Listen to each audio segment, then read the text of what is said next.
করতে হয় কাবায়, হজ কোথায় করতে হয়? হজ কবুল করাতে হয় মদিনায়। সুবহানাল্লাহ বলি। লক্ষ টাকা খরচ করে আমি আপনি হজে যাই, ইউটিউব মার্কা কিছু আলেমের বক্তব্য শুনে আমি মদিনা মুনাফফারাকে পরিত্যাগ করে, ডিনাই করে যদি আমি আপনি যদি হজ হাজী সাহেব নামের আগে হাজী সাহেব লেখা যায়, আসলে কিন্তু সত্যিকার ভাবে হজ যে হজ্জে মাবরুর যেটা আছে এই নসিব তার হবে না। কারণ হজ আপনি করতে পারেন, টাকা পয়সা খরচ করতে পারেন, কিন্তু কবুল করানোর জন্য যেখানে যেতে হয় তার নাম মদিনা মুনাওয়ারা। সুবহানাল্লাহ, বড় করে বলি সুবহানাল্লাহ।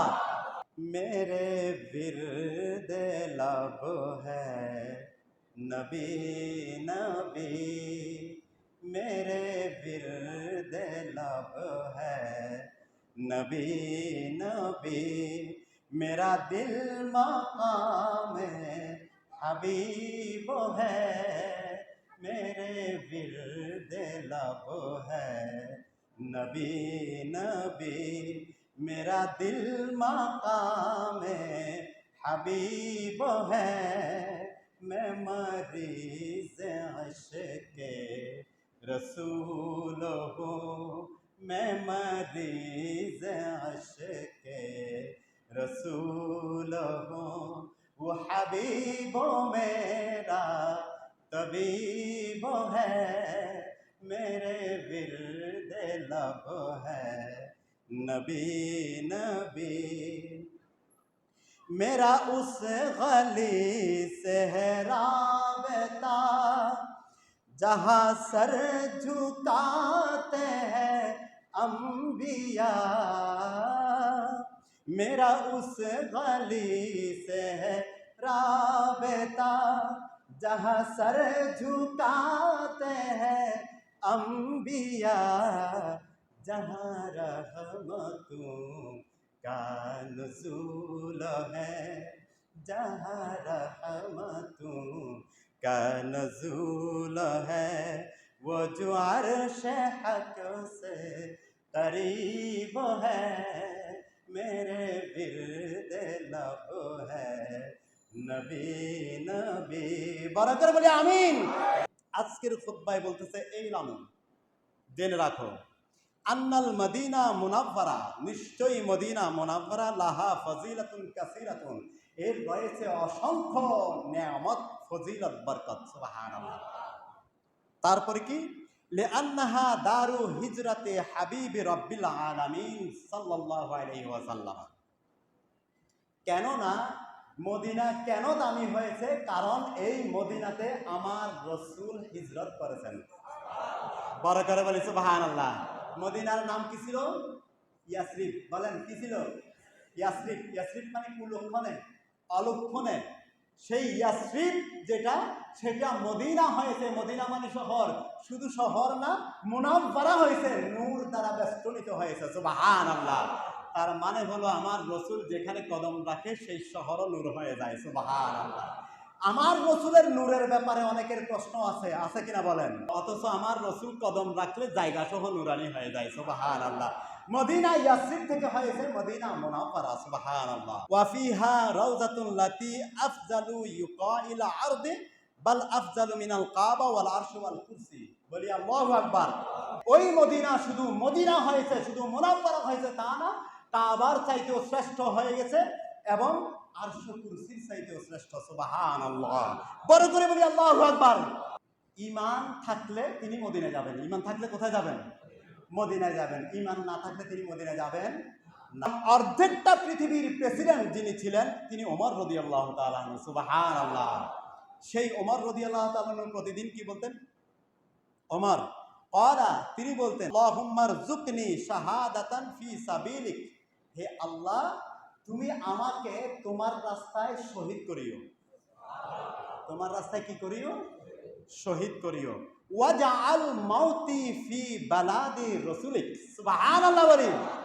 আর আমার মৃত্যুটাকে তুমি কবুল করিও তোমার রাসূলের শহরে। সুবহানাল্লাহ। ওমর রাদিয়াল্লাহু তাআলা আনহুর মুনাজাত, হে আল্লাহ তুমি আমাকে তোমার পথে শহীদ করিও আর তোমার রসুলের শহরে মৃত্যু দিও। কারণ তিনি সারা পৃথিবী শাসন করতে, দেশ বিদেশে বিভিন্ন জায়গায়, সব জায়গায় তিনি চষে বেরিয়েছেন। সেই কারণে তার মনে সংশয় ছিল, আমি যদি আল্লাহর রসুলের শহরে, আল্লাহর রসুলের কদমে যদি আমার মৌত না হয়, তাহলে আমি হয়ে যাব দুর্ভাগা। আমি হয়ে যাব কি?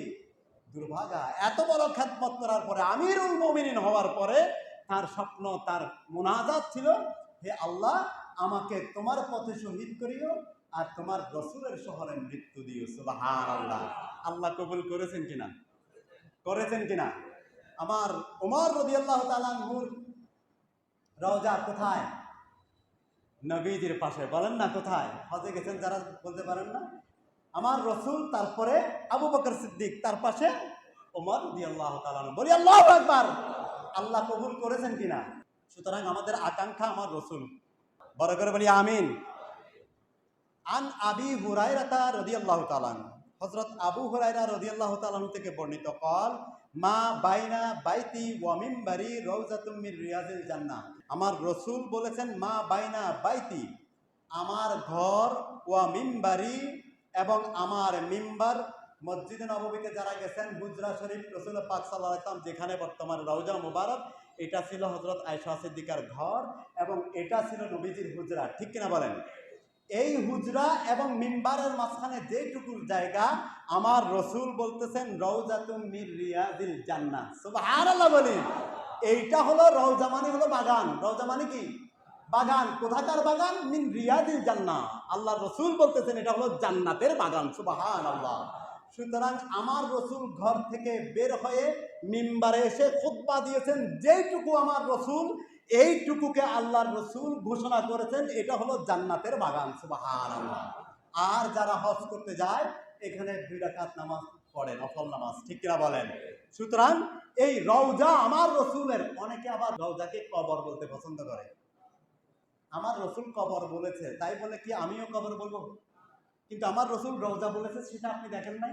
সুতরাং আমার রসুলকে আমি তোমাদের মতো মানুষ বলেছে না? আমার রসুল তো বলবে বুঝানোর জন্য মানুষকে, তোমরা আমাকে যাই ভাবো না কেন, আমি তোমাদের মতো মানুষ।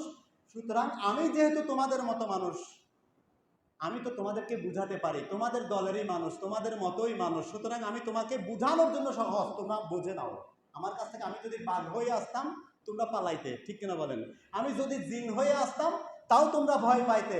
আমি অন্য যে কোনো রূপে আসলেই তোমাদেরকে আপন হতে পারতাম না। সুতরাং আমার একটা সূরত আল্লাহ রেখেছেন, সেটা হলো বশরী সূরত। সুবহানাল্লাহ। আমার নূরানি সূরত আছে। আমি এখান থেকে কাবা ঘর থেকে যখন বাইতুল মুকাদ্দাস গিয়েছি, তখন ছিল আমার বশরী সূরত। আমি তোমাদের মতো করে গেছি সেখানে। তারপরে তোমরা যেতে পারবে না, 1000 মাইল পথ বাইতুল মুকাদ্দাস কাবা ঘর থেকে। তারপরে তোমরা সেই বছর না, যেই বছর আমি বছর, সেই বছর তোমরা না, কারণ তোমরা সেই ঋতু পর্যন্ত যেতে পারবে না। 1000 মাইল এক রাতে কয়েক সেকেন্ডে কেমন করে তোমরা যাবে? তোমাদের বছর চলে যাবে ওটে চড়ে, ঘোড়ায় চড়ে। আর আমি সেটা চলে গেছি মাত্র কয়েক সেকেন্ডে। সুবহানাল্লাহ। সেখান থেকে যেটা আমি আরশে আজিমে গেলাম, সেটা হলো আমার নূরানি সূরত। যেটা আমার আল্লাহ রাব্বুল আলামিন যেটা আমাকে নিয়ে গেছে, সেটা হলো আমার নূরানি সূরত। আরেকটা সূরত আছে যেটা আমি আল্লাহর কাছে গেছি, যেখানে জিব্রাইলও পৌঁছতে পারে না, সেটা একমাত্র আল্লাহ জানে, সেটা আমার হাকিকি সূরত। সুবহানাল্লাহ। সুতরাং আমি তোমার মতো মানুষ, মানে বেটা তোমার মতো সলিমুদ্দি কলিমুদ্দি না। আমার কাছে ওহী আসে। আমার কাছে কি আসে? ওহী আসে। যেখানে জিব্রাইল যেতে পারে না, সেখানে আমি যেতে পারি। সুবহানাল্লাহ। সুতরাং রওজাতুম মির রিয়াজিল জান্নাহ, শুধু সেটা না, ওয়া মিম্বারি আলা হাউজি। আল্লাহর রাসূল বলতেছেন, যেই মিম্বারে আমি খুতবা দিচ্ছি, এই মিম্বার হলো হাউজের উপরে, জান্নাতের যে হাউজ, সেই হাউজের উপরে। সুবহানাল্লাহ। শায়ের কি বলতেছেন? জীবনে হবে কি তোমার দিদার, ইয়া রাসূলুল্লাহ, এ আশায় রয়েছি আমি গুনাহগার, ইয়া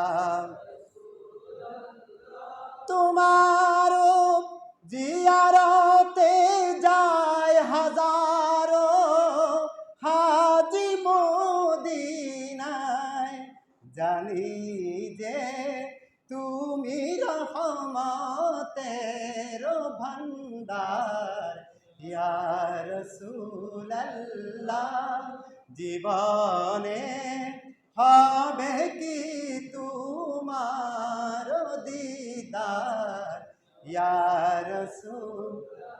বড় করে বলি আমিন। আমার রসুল বলতেছেন ইন্না ইব্রাহিমা, নিশ্চয়ই ইব্রাহিম আলাইহিস সালাম হাররামা মক্কাতা, মক্কাকে হারাম বানিয়েছেন, মক্কাকে দামি বানিয়েছেন, সম্মানী বানিয়েছেন, মর্যাদা মণ্ডিত বানিয়েছেন, আজমত বাড়িয়ে দিয়েছেন। সুবহানাল্লাহ।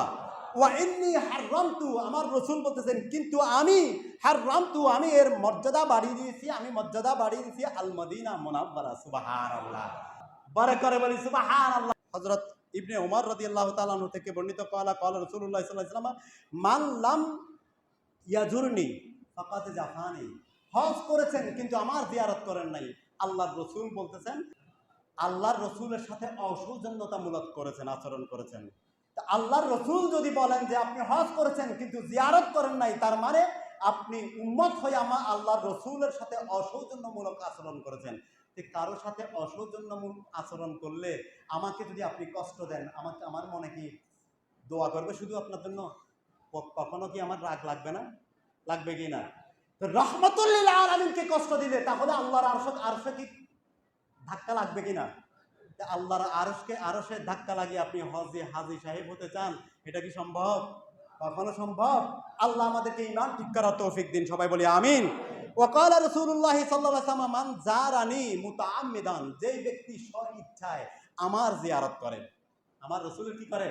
জিয়ারত করে, কানা ফি জাওয়ারি ইয়াউমাল কিয়ামা, কিয়ামতের দিবসে সেই ব্যক্তি আমার প্রতিবেশী হবে, আমার সঙ্গে থাকবে। সুবহানাল্লাহ। বড় করে বলি সুবহানাল্লাহ। আপনি জাহান্নামে থাকতে চান না নবীজির সঙ্গে থাকতে চান? তো নবীজির সঙ্গে যদি থাকতে চাই তাহলে নবীজির রওজা মুবারকে হাজিরা দিতে হবে। সুবহানাল্লাহ। আর আমার রাসূল বলেছেন যেই ব্যক্তি জীবিত অবস্থায় আসে সে যেমন আমার সাথে জিয়ারত হয়, তেমনি ভাবে আমার ওয়াফাতের পরেও যদি আমার জিয়ারত করতে আসে, আমার রওজা জিয়ারত করতে আসে, তাহলে সে জীবিত অবস্থায় জিয়ারত করলে যেই মর্যাদা, একই মর্যাদা আমার ওয়াফাতের পরে জিয়ারতে এলেও। সুবহানাল্লাহ। ওয়ামান সাকানাল মদিনা সাবারা আলা বালাইহা কুনতু লাহু শাহিদান ওয়া শাফিয়ান ইয়াউমাল কিয়ামা। বলা হচ্ছে আপনি যদি মদিনা মুনাওয়ারায় থাকেন, বসবাস করেন, অবস্থান করেন ধৈর্যের সাথে, তাহলে আল্লাহর হাবিব বলতেছেন আমি কিয়ামতের দিবসে তার শাফাআতকার হব। সুবহানাল্লাহ। তার জন্য সাক্ষীদাতা হয়ে যাব। সুবহানাল্লাহ। সুতরাং আমার নবীজি যদি সাক্ষী দেয় এই আমার উম্মত, আল্লাহ ও আমার উম্মত, তাকে আর জাহান্নামে যেতে হবে? হবে কোনো হিসাব লাগবে না। আমার রাসূল যদি বলেন যে আল্লাহ এই আমার উম্মত, আর কোনো হিসাব লাগবে না, কোনো আমল লাগবে না, আমার রাসূলের সাক্ষী যথেষ্ট। সুবহানাল্লাহ। আবার আমার রাসূল বলতেছে আমি শুধু সাক্ষী দিব তা না, আমি শাফাআতও করব নিয়ে যাওয়ার জন্য। সুবহানাল্লাহ। মনে রাখবেন মান হাজ্জা ফাজারা কবরি বাদা মাউতি কানা কামান জারানি ফি হায়াতি, যেই ব্যক্তি হজ করবে আমার ওয়াফাতের পরে আমার জিয়ারত করবে, আমার জীবিত অবস্থায় সেই জিয়ারতের মর্যাদা সে পাবে। মান জারা কবরি ওয়াজাবাত লাহু শাফাআতি, আর যেই ব্যক্তি আমার এখানে কবর বলেছে ওই বক্তারাই কবরের শব্দটা খুঁজে পায়।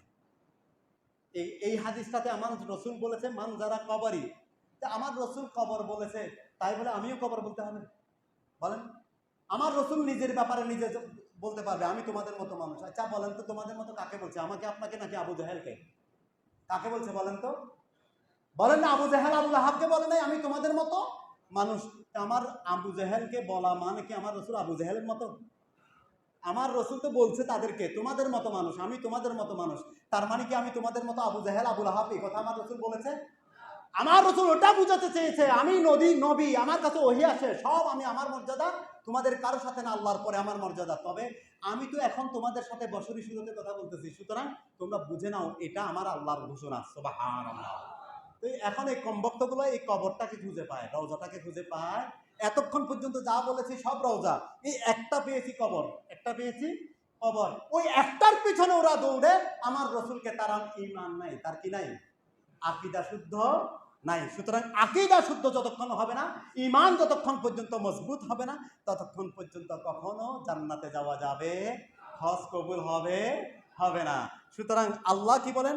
ইয়া আইয়ুহাল্লাযীনা আমানু লা তারফাউ আসওয়াতাকুম ফাওকা সাওতিন নবী, হে ইমানদাররা, ওমর রাদিয়াল্লাহু তাআলা এবং অন্য সাহাবা ছিলেন সেখানে, ওনারা অমুককে সৈনিক বানানোর জন্য যুদ্ধে প্রস্তাব দিচ্ছে, একজন এক একজনের নাম প্রস্তাব দিচ্ছে।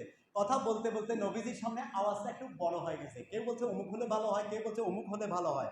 আওয়াজটা একটু বড় হয়ে যাওয়ার সঙ্গে সঙ্গে আল্লাহ রাব্বুল আলামিন জিবরাইল আলাইহিস সালামকে পাঠিয়ে দিয়ে আমার রাসূলের ব্যাপারে বলা হচ্ছে, হে ঈমানদাররা, তোমরা আওয়াজ ছোট করো যাতে করে আমার রাসূলের উপরে না হয়। সুবহানাল্লাহ বলে বড় করে। আমার রাসূলের উপরে হলে কি হবে? বলা হচ্ছে ওয়ালা তাজহারু লাহু বিল কওলি কাজাহরি বাদুকুম লিবাদিন। তোমরা একে আরেকজনের সাথে যেভাবে কথাবার্তা বলো সেই রকম কথাই বলতে পারবো আমার রাসূলের সামনে। আনতাহবাতা আমালুকুম ওয়া আনতুম লা তাশউরুন। তোমাদের নিজের অজান্তেই তোমাদের আমল সব ধ্বংস হয়ে যাবে। নাউযুবিল্লাহ বলে। আমার রাসূলের আওয়াজের চাইতে, শব্দের চাইতে একটু বড় যদি কারো হয়, সঙ্গে সঙ্গে তার আমল যদি বরবাদ হয়ে যায়, তুমি আপনি সলিমুদ্দি কলিমুদ্দি আমার রাসূলের মতো, আমিও নবীদের মতো, আমাদের মতো, এই কথাগুলো কেমন করে সম্ভব? আল্লাহ রাব্বুল আলামিন আমাদেরকে ঈমান আকীদা মজবুত রাখার তৌফিক দিন, সবাই বলি আমিন। সর্বশেষ কথা মনে রাখবেন, মানুষ যখন মারা যায় তিনটা জিনিস সে রেখে যায়। কয়টা জিনিস? কয়টা জিনিস বলেন না, শুনেন নাই? মাইকে বলতেছি তো, কয়টা জিনিস? তিনটা জিনিস। এক নম্বর হলো তার পরিবার। কি? পরিবার রেখে যায়। দুই নম্বর কি? সম্পদ। দুই নম্বর কি? সম্পদ রেখে যায়। তিন নম্বরে আমল। তিন নম্বর কি? আমল। পরিবার সম্পদ কোনোটাই সঙ্গে যায় না। যায়? যাবে কি? সেই আমল যেন নবীজির সাথে থাকে। এই একটাই শুধু সম্পদ, এই একটা সম্পদ যেন নবীজির ভালোবাসার সাথে থাকে। আল্লাহ আমাদেরকে সেই তৌফিক দান করেন, সবাই বলি আমিন।